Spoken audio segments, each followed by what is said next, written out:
Folks, I'm Doug Page, and today I'm joined by Emmy Award-winning producer Wendy Miller, whose recent post on LinkedIn attracted a sizable amount of reaction. What did she write about? Likely today's biggest complaint from frustrated job seekers: how to land a job in today's tech-laden minefield that gives every impression of doing a better job of ghosting job candidates than it does in wanting them to know more about them. In fact, that appears to be LinkedIn's users' biggest complaint these days. This is especially true, Wendy says, with job candidates over a certain age, those north of, say, 50 or thereabouts. Rather than trudge up the same old ladder only to be kicked aside and ignored, Wendy's new book offers mature, experienced job seekers advice that might be as medicinal as your mother's chicken soup. The title of her book: Always Bet on Yourself: How to Ghost the Job Market and Hire Your Own Damn Ass. Now, it's an ebook, so with any luck here, I can show a picture of it to you on my cell phone. And here it is. It's an entertaining read. Recommend that you buy it. I think you'll like it. It's available on Amazon.com. Today is Friday, July 18th, 2025, and this book was published about 4 days ago, and apparently it's already a bestseller on Amazon. Wendy, I love the title of your book. Thank you for coming. I very much enjoyed reading it. Just like those early posts that you had on LinkedIn on the same topic, what was your inspiration for this book? Well, first of all, thank you for having me. And it's also available in paperback now. Good. I did not set out to become LinkedIn famous. I have been experiencing the same frustrations as everyone else, and really, I just couldn't take it anymore. Applying, not hearing about anything, hundreds and hundreds of applications for jobs for which I'm perfectly qualified, nothing at all. Or you get some sort of meeting, and then people either flake, or they talk to you, or you get ghosted. I mean, it's egregious. And so I started my own company a couple of years ago, and it's been very slow going. But I just finally decided I am done with reaching out to anyone else for my success. And I'm actually going to bet everything on me now because I just feel this is a barren wasteland, this job market. There's a lot of stuff going on that I don't think is all that respectable and respectful. And so I wanted to encourage people to either figure out how to pivot and be consultants or really finally do that one thing they've always wanted to do, because that's what I'm doing now, and it's a lot of fun. Good for you. Good for you. You talk about, HR and job candidate screening bots that are out there these days that seem to have, I mean, and again, it's anybody's guess, but appear to have a propensity to reject, mature job seekers. Just out of curiosity, I wonder if you're familiar with, that Workday case that's going up in San Francisco, that's I'm happening. not. Well, it's an interesting one because the crux of it is that the AI system within Workday practices age discrimination. That's the charge. Okay, Hmm. whether or not actually anything happens to that charge, they actually are found guilty of that charge is anybody's guess. But apparently, it's being tried, or it's going to be tried in the U.S. District Court in San Francisco. I don't know what the date of that is, but Workday tried to get it kicked out, saying that the case it didn't merit a case. The judge seemed to think otherwise. So we'll see Well, what. that's so interesting because, now when you apply online, you have to apply through portals, and Right, most of them, right. many of them are through Workday. And so, you end up having I work in entertainment, so I have like a Disney version, a Warner Brothers version, like 10 different ones, and I really got fed up with that. And so, it's just unfortunate that you have no choice.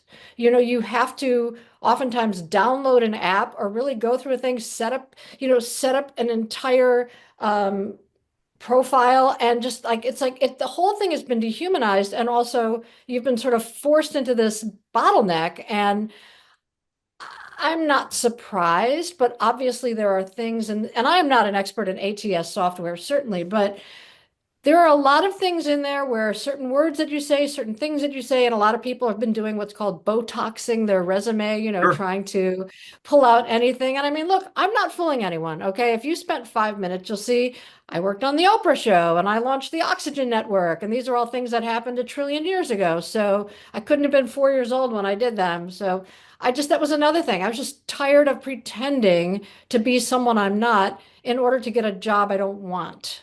Yeah, absolutely. No, understood. It seems to me. I mean, when I think harken back, to the good old days of applying for a job, that it seems to have with these all these systems, Workday or whatever system there is that's out there, that it seems to allow recruiters to be lazy. That they've sort of thrown somebody else, they're letting somebody else make the decision for them in terms of who they will talk to and who they will not talk to. As a result, and but that's just my sense of it. I mean, I can't, like you, I can't claim to have any expertise on this issue, but it just seems that that's what's happening there. Well, I think it's a double-edged sword. I mean, yes, it certainly allows recruiters to be automated, but we don't know how many companies have actually broomed their HR departments in order to use the software and save money. Good point. Good point. So Yeah, that it's almost it's a perfect storm of what the hell is happening to me, really. absolutely. But the other thing that sort of occurs to me too, as well, is I was thinking about our discussion today and your book too, is that you know maybe mature job seekers should be thankful that AI bots are working against them because if they did get hired, maybe it wouldn't work out so well anyway. Well, this is really at the heart of my message, which is yes, you can Botox your resume. You can try to game the system. You could put Synergize all over your resume. People take tiny white text of the entire job posting and put that in their special skills in the margin. So it's like it doesn't even show up, but it's there for the AI to, distinguish. So people are doing whatever they can to try to game the system using AI to try to game AI. But to your point, you're still going to get hired in something where you're probably going to feel a bit like an outsider. You might be really miserable there. And there actually might be a better opportunity for you to bet on yourself, which is what I did because I would rather not. Look, I've been with my husband for over 36 years. Sure. I have never chased after anyone who didn't like me. And I'm certainly not going to do that for work. Yeah, sure, absolutely, absolutely. What I find fascinating, and it sounds like you've had some of the same experience too as well, is that we've gone from a time when experience in job seekers was valued, certainly valued in job candidates. You were looking for that couple of years here or 3 years there or whatever it might have been, maybe even 10 years potentially, depending on what sort of job you were going to hire them for. And yet now that experience seems to be a detriment. I mean, what do you think is bringing this on? Have you given that any thought by any chance? Oh, yeah, I talk about that in my book. I mean, your experience is probably terrifying people because as someone of a certain age, you know that there are laws about overtime and getting paid for it. You know about boundaries. You know how to recognize disasters and solve them. I mean, it's kind of like it's a million years ago, I interviewed Gary Marshall, right? And Sure. he said, you never want to be the smartest person in the room. That is a horrible feeling. And I think, I actually had an interview at a really big tech company a couple of years ago, and the woman said, I just don't know if, we'll be able to manage you because you have so much experience. And I was like, the last thing you want on your staff is someone who actually knows things. I totally understand. So yeah, people see us as coming in with having a lot of experience, a lot of understanding of the cycles of what happens in the world. And oftentimes you've got people who don't know what they're doing, and they maybe are afraid of being exposed. So there's a lot of reasons why they don't want us around because it really on paper doesn't make sense. If you could get this person who's done this job, or you get this person who's done this for 10 years at the same price, why don't you want the person who's done it in 10 years unless they're like locked into some sort of way of doing something and they have, a fixed mindset. But the fact is, we are so much more valuable than other people. In this current market, most of us are willing to work at lower wages just to be working, yet we're still a threat to companies because they don't want to be exposed. Yeah, yeah, it's interesting. It's an interesting thing. Off and on throughout the centuries, as I'm sure people have worried about tech, how its impact on jobs, employment, and things like that. And Yeah. what we're seeing, AI have that effect. In fact, a couple of weeks ago, there was I think, a front page story in the Wall Street Journal where, they had CEOs going on the record saying, "Yep, AI is going to be a job killer." Just out of curiosity, given your experience in the entertainment industry, has AI had an impact there yet? And if so, what has it done? Any idea? Well, There are definite problems with this because you can now mix an entire show, just like putting it in there and it's like mixed in 5 seconds as opposed to having entire, post houses doing your mixing, your color correcting. There are a lot of people who are losing jobs because AI has just figured out ways to do it so much faster. And in TV marketing, which I also worked in, there is a company that has basically figured out you throw in all the clips and they make all the promos for you. Now, I don't know how good they are, but if you're Disney and you see, wow, I can buy the software for $25 a month, or I can have a staff of 25 people, each making $100,000 a year, they're going to start thinking maybe we only need to have two people on staff. They monitor all the AI, and then we don't need to have all those other bodies. And that's happening. That's happening everywhere. All along the streets in Burbank are post houses and equipment rental houses, and a lot of this had to do with the strike, and then it had to do with what was happening in the economy. But yes, it's basically a lot of bad things came down at the same time. And I do believe a lot of people are going to lose work. Um, if you could hire someone to, write a PowerPoint presentation for you for $10,000, or you can find AI that'll do it for basically free, and then you just fix it, Right. there's a lot of people who are losing work. I'm not saying it's unfair because it is what it is, you go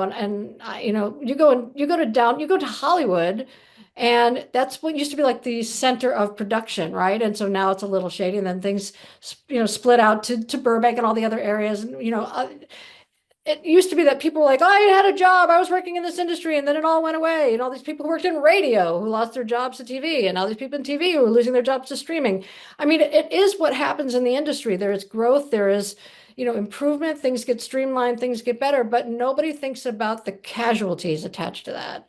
And that's what's happening. Right, right. They don't think about the people costs by any means. That's right. It's just about the bottom line and then the numbers. Yeah. The almighty profit motive and the bottom line, and then certainly what the stock price is doing is a Yeah, and people are taking, most of their production overseas now because they're getting giant credits from Ireland and Australia and all these other places that want the business there. And it's like it's really hard to compete with that. And Governor Newsom is trying to, work out these credits, but it's moving at a snail's pace. And, something like half of all production jobs have been lost right now. I mean, it could come back, but it's brutal. yeah, sounds like it. Sounds like it.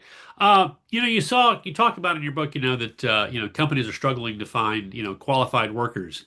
Uh, Mhm. you know, can you go into a little bit? What are you seeing, and what is bringing this about along the way? Well, I really don't know if this is my core competency. I'm not an HR specialist, but I think this goes back to automated searches. Yeah. And I think people have either been spread too thin, or they have to go through this gauntlet of AI to try to get whatever the magic word salad is to get them in there. And another problem is it has been surmised that up to 75% of the jobs posted are not real jobs. Yeah, And that's they're that's an good. interesting thing because I saw that. I mean, what is bringing this about? I mean, is this just some computer program going haywire? No, no, no. A lot of it is companies just putting out jobs to see if anybody's interested, just sort of like looking for future candidates. Some companies post jobs because they want to keep the current people in those jobs really scared.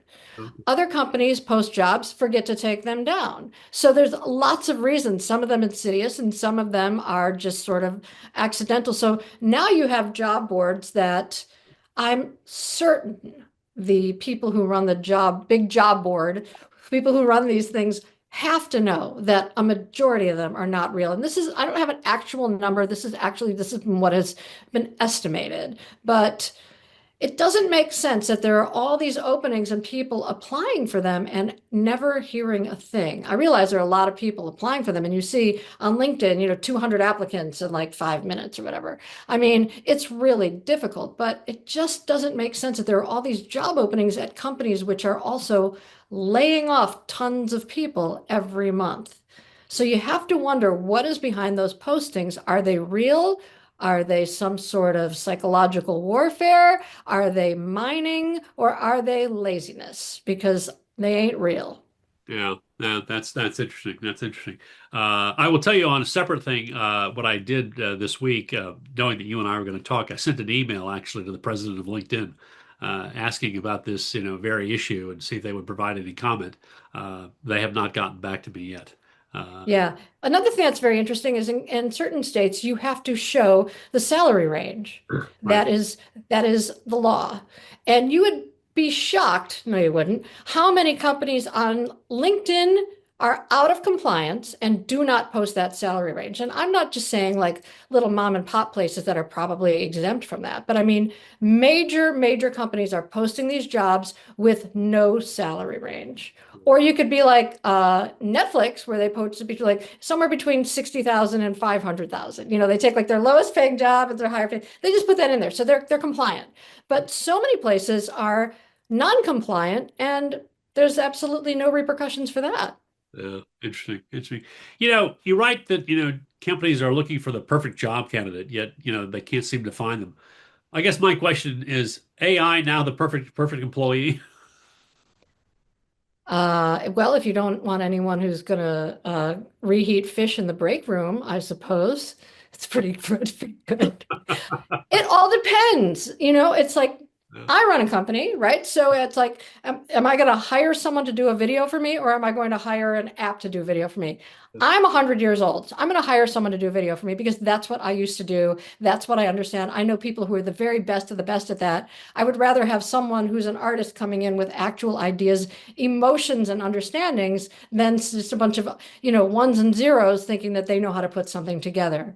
So I think some people are going to try to save a lot of money automating and using AI for everything they can. I don't fault them for that. But then there are others who really understand the cost of that and maybe think, okay, we could save, I'm just making up numbers, $200,000 a year on staff, or, we can keep these people employed and just, still have a big profit. So some people just want all the profits they can. They're beholden to their shareholders, whatever. I would not say AI is the perfect employee. I would not. yeah. Yeah, it says, one of the things I also noticed about your book too, as well as you talked about the fact, that older employees tend to ask questions, and yet that seems to be, a problem for a lot of people too, as well. Certainly Yeah. it might be their boss. And what does that say about that particular boss or that particular company where, let's say that the lower level employee has got 10 or 15 years on their boss, and they've obviously been around the corner a few times, uh, Hmm. and they're asking probably, simple questions that you and I would ask all the time, just clarification, or have we thought about this? What if this happens? Or how are we going to resolve this issue? And you look at the boss and they're giving you that, that 1,000-yard stare, like, oh my gosh, wasn't expecting that one. I just thought I'd get a bunch of salutes and then turn on their heel and go, carry out the Right. order. Right. Well, this goes back to my Gary Marshall name drop earlier, which is when he said, "You never want to be the smartest person in the room." He said, "Most executives have a problem with that because they want to feel like they're the smartest person in the room. They want to present that they're the most intelligent person in the room. They don't want anybody around them showing them up." He said, and then Gary goes, "I have this guy working for me, this guy working for me. They do all the work and I look like a genius." But a lot of people just can't have that. They can't have that threat because they don't want to be somehow revealed as maybe not being some sort of visionary because some old cocker like you or me, we come in and we're just like, hey, have you ever thought about blah blah blah because blah blah blah, and they're like, nah, don't listen to that crazy person over there. Don't listen to them. Look, I've got a hoodie on. It's a Wu-Tang Clan. Look, I'm cool. It's like, forget it. Forget Just it. Yeah. forget it. Exactly. Nobody wants smart people around unless they're smart. Right, right. One of the things I absolutely loved about your book was that permission slip that you suggest that people print out, sign. Tell us Yeah. about that permission slip. I just wanted to put some things in there, and it's funny because it's in an ebook, but I actually put it in the print book.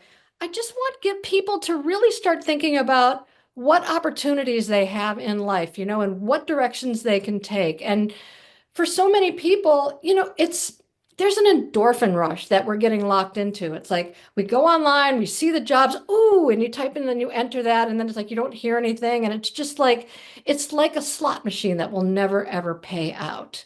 And so I don't think people realize that they have another option. People don't realize that maybe they can take all of their knowledge, and instead of trying to Botox their resume and slide into a manager job, they can actually reach out to the head of the company and say, hey, I see you're having trouble with XYZ. I know how to solve that. Let me come in and take care of that for you.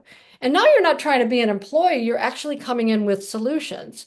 So if you have a lot of experience and institutional knowledge that many of us over 50 have, I'm encouraging people to take that and use that to your advantage instead of it being the reason why AI is kicking you out the door. Right. Sure. And so the permission slip is about giving yourself permission to step away from this game, realize that it's not healthy for you, and maybe start looking at alternative ways you can make a living and feel good about yourself. Right, right. It's interesting that you say that because it did remind me of that sort of confidence booster. It also reminded me, thinking about the entertainment industry, of a scene in Ferris Bueller's Day Off when he's talking to his friend in the kitchen, I think, and he says, people should stop believing in isms and start believing in themselves. And we can all sit there and say it was a comedy movie, but I think there was actually, a lot of truth in what he said right there too, as well. In that. That's one of my favorite movies of all time, actually, and it's a great movie. And you've got this guy Ferris who's an outsider, right? But everything goes right for him. He takes a lot of chances. He almost gets caught in the end very badly, and then there's like a twist. But I mean, honestly, we have to think of something because this system is not working for geezers like us. So we have to take what we're good at and instead of being embarrassed about it or trying to hide it, figure out ways to leverage it, solve problems for other people, and be able to make a living. Yeah, and that's really the soul of your book. I mean, the soul of your book basically is, telling the mature job seeker, look, you've got the smarts, you've got the experience, you've done all this stuff. You can start your own business, work for yourself, or as you point out, become the freelancer who knows how to solve a variety of problems for people too, as well. I mean, that's really what I took away from the book, and I think really ultimately that's what you intended too. That's absolutely right. I mean, my last job, I was on staff at Hallmark writing a daily TV show, and then COVID hit, and then politics hit the show, and we were shut down. And I really didn't know what I was going to do because this was COVID. Then there was a strike, and like it was crazy. And I was just walking down the street. It's part of my daily practice. I walk 4 miles every day. Yeah. And I was walking down the street, and this voice whispered in my head, "You should learn how to make really funny oracle cards and sell blah blah blah." And I'm like, "What?" And I like, well, I really don't have anything else to do. And I'm always trying wacky stuff. I'm sure my friends are tired of me, but I'm always trying something different. I've worked in a million places. I'm not afraid. I'm not afraid to fail. I've failed a lot, but I've also had a lot of success. And so I started this card company out of nowhere. And that was a couple of years ago. My last Kickstarter was fully funded in 20 minutes and finished 1,500% over my funding goal. Nice. Like this has taken a massive turn for me. And it's all because I bet on myself, and it all came from a conversation with my dad. And that's what the book is all about, is a conversation with my dad and how he inspired me, and then the crazy message I got on that same walk. Yeah, well, there you go. There you go. Exactly. It just goes to show if you take a chance, roll the dice, you've got a very good chance of coming up and winning. Because otherwise, you're just doing the same old thing all the time. Well, And if you don't ask, the answer is no. yeah, right. Yeah, exactly. So true. So very, very, Yeah. yeah. So So very, very. people, and that was the one of the really the best parts, and I posted about this today.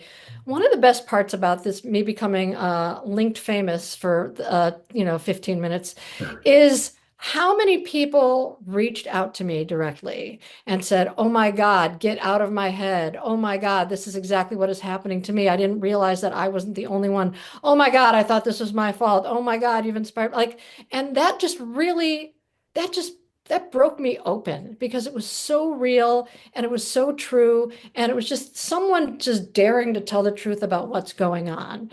And again, I'm not an employment expert. I'm not a former HR person. I'm not a former anything person. I'm just a writer and an entrepreneur. And I saw what was going on, and I was just like, we gotta, like we gotta talk about this. And it's a really big problem. And I think people our age have a lot to offer. And I'm not just saying that like, you walk in the senior center and say, you guys have a lot to offer. We have a lot to offer. I feel like I'm kind of oddly in my prime, yet completely unemployable. So I don't know how to rectify that except working for myself. No, I think your advice is absolutely on target. I mean, yes, I did laugh out loud at some of those early posts that you put up there, but within the humor came through all the philosophy and all the truth, too, as well. And it was a great way to sell it because I think if you had written it in a somber tone, I don't think you would have attracted as many people as you got to say, you know what, this absolutely speaks to me and what I've gone through and what I'm feeling, today. So, what you did was absolutely brilliant, as far as I can tell. Wow. You know, Thank you. It's probably just because I'm a Weisenheimer and I just can't really be serious about anything. Look, I'm a cancer survivor. Like I literally, I got hit by a truck in January while I was crossing the street. oh, I have had four brushes with death. I am someone who is actually literally lucky to be alive, times four. So I don't have a lot of time to mess around with stupidity and with sugarcoating things. I'm a very direct person. I have the worst poker face in the history of the world. And I remember my boss at Playboy pulled me aside and he said, Wendy, your sheer inability to hide your feelings is actually very helpful to your coworkers. And I was like, oh, okay. Because people would be saying things and I'd just be like, it's terrible, but I cannot hide. I have no poker face.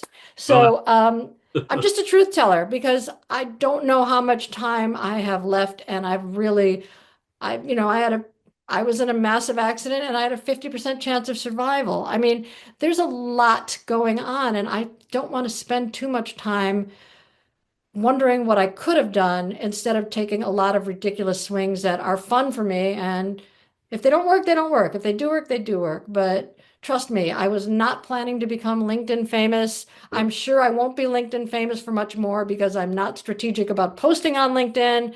I just wanted to share what I was thinking and I wanted to create a rallying cry for all the people our age who really feel like we've been kicked to the curb in our prime and to say, you do have an alternative, and it could be the best thing you've ever done. You just got to get away from this Stockholm syndrome job board. right, right, right. Well, I think you've done that. I think you've been very, very successful in doing that, and I think the message resonates, quite well. And I think a lot of people will, read the book. I mean, not only as an ebook, obviously they're doing that currently, but I think Mhm. they will buy it as a paperback too as well. I think it's a book that it just speaks to the times that and when the Thank you. frustrations, and you've been there too as well. So you speak with authenticity because Oh, yeah. Oh, I yeah. I relate to it, in addition to that. So I know what you're going through. I know what you're feeling. Uh, Thank you. yeah, you've been there. I mean, it's all very, very true. Well, before we go, I know you had written an earlier book called The Three Secrets to the Happy and Healthy Relationship You've Always Effing Wanted. We'll Uh-huh. try and keep it a little clean. Just out of curiosity, can you give us a brief description of that book and tell us more about it? Absolutely. So I spent 7.5 years as head of programming for Playboy, and I learned a lot. And I was creating shows for couples, and I learned a lot about women really leaving pleasure on the table because we've been socialized to think it's not for us. Right. And the truth is, and I know this is very reductive, but it's true. If you're in a heterosexual relationship, if you're a woman and you are in a relationship with a man, many women suffer from something called complexity bias, where we have a tendency to make things a lot more complicated because they seem more real than simple things. But the simple fact is, if you want to keep a man happy and you are in a relationship with a man as a woman, he only needs three things. Now, this is a very radical concept and it's completely accurate. But so if you want to play along, what three things do all men want from their female partner? Well, and I read that part of the book too as well, and it was very interesting. The sandwich was one, and the blowjob was the That's other one. right. What the third thing That's was? right. Oh, to be left alone, as I recall. That's right. Yeah. That's right. Yeah, I was playing golf with my brother, and I said, "Yeah, Yeah. all men want to see three things: a sandwich, a blowjob, and to be left alone." And he said, "What kind of sandwich?" So it's kind of like, but the to be left alone part is not centering them in your world and being like, oh, thank you, I promise I won't talk to you. No, that's about working on yourself and building up all the things that you want to be in yourself and the things you want to get great at and things you want to be stronger at and the things you want to develop in your own life as opposed to making your life about making someone else happy. Because honestly, you only have to give them two out of three things, okay? You really do not, sometimes even one out of three things. Your people can be very grateful. So it's not really rocket science. Yeah. I believe if you pick someone who's lovely and you communicate with each other and you just figure out the basic things to keep someone else happy, it's pretty darn easy. And so I wrote a book about it. And it was an Amazon number one new release. And I got some great, great, great responses. I bet you did. I bet you did. I bet you did. Well, yeah, it does talk about the state of relationships between men and women. Unfortunately, too often they can be pretty tragic.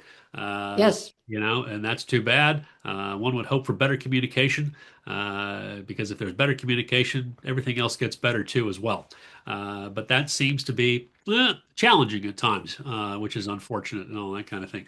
Well, look, Wendy, thank you so much for your time today. I am so grateful that you could do this interview and that you would agree to do this interview. And I hope if you write another book, you will come back to talk about it because I think it would be a lot of fun and we'd get more insight from you, which I want to share with the rest of the world too. Thank you. I would love to do that. I really appreciate you having me on. Thank you so much.